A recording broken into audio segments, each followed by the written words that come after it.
Cours de terminale STMG, cette petite vidéo pour vous apprendre à construire ce que l'on appelle le triangle de Pascal.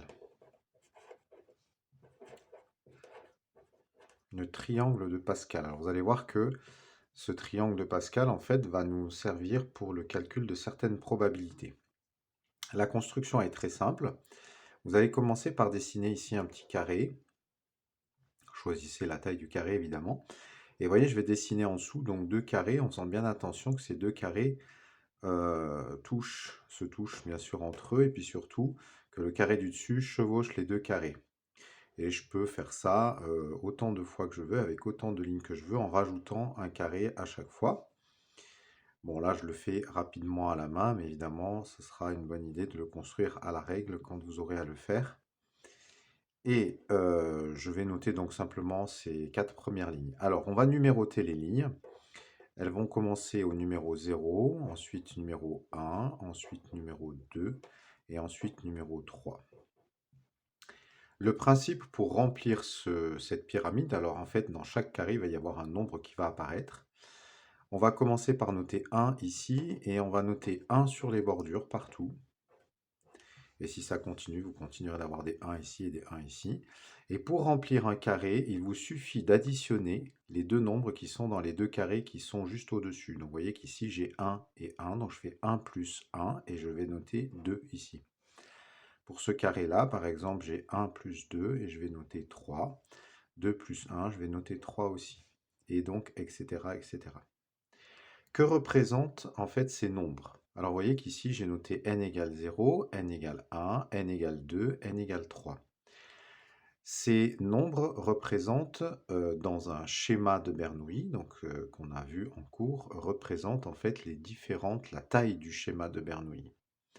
Je prends un exemple ici avec n égale 3. Imaginez par exemple que je lance une pièce de monnaie et que je la lance 3 fois. Ces nombres que je vais avoir dans ma liste, qu'est-ce qu'ils représentent? Eh bien ici, par exemple, ce nombre-là va représenter le nombre de possibilités. Alors imaginons que mon succès, c'est par exemple d'obtenir pile. Eh bien le 1 qui est ici va me définir le fait qu'il y a un seul chemin dans l'arbre de probabilité qui fait que je n'obtiens aucun pile.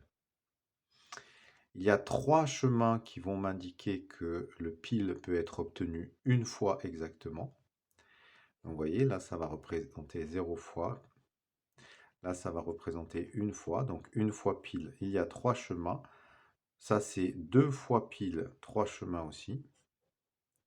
Et enfin, 3 fois pile, un seul chemin.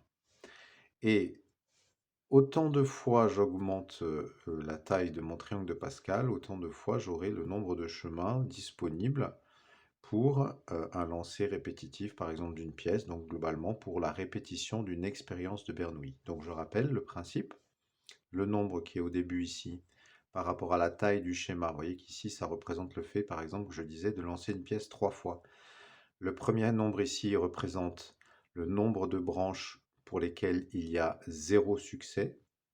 Là, le nombre de branches pour lesquelles il y a un succès exactement, le nombre de branches pour lesquelles il y a 2 succès exactement, et le nombre de branches pour lesquelles il y a 3 succès exactement. Et donc, on a une méthode simple, sans formule très compliquée, pour déterminer le nombre de branches associées, puisqu'on a vu que dans le calcul d'une probabilité, ce nombre de branches est important pour déterminer la probabilité, par exemple, dans cette situation que je viens d'expliquer, d'obtenir exactement 2 fois pile. Eh bien, on va faire 3 fois la probabilité de succès puissance le nombre de succès, donc qui est égal à 2, fois la probabilité d'échec puissance le nombre d'échecs, qui ici est égal à 1.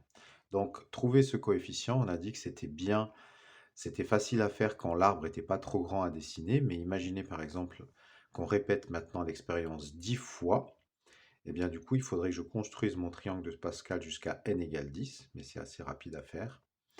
Et dans la liste, donc pour n égale 10, j'aurai le nombre de branches correspondant à un nombre de succès précis.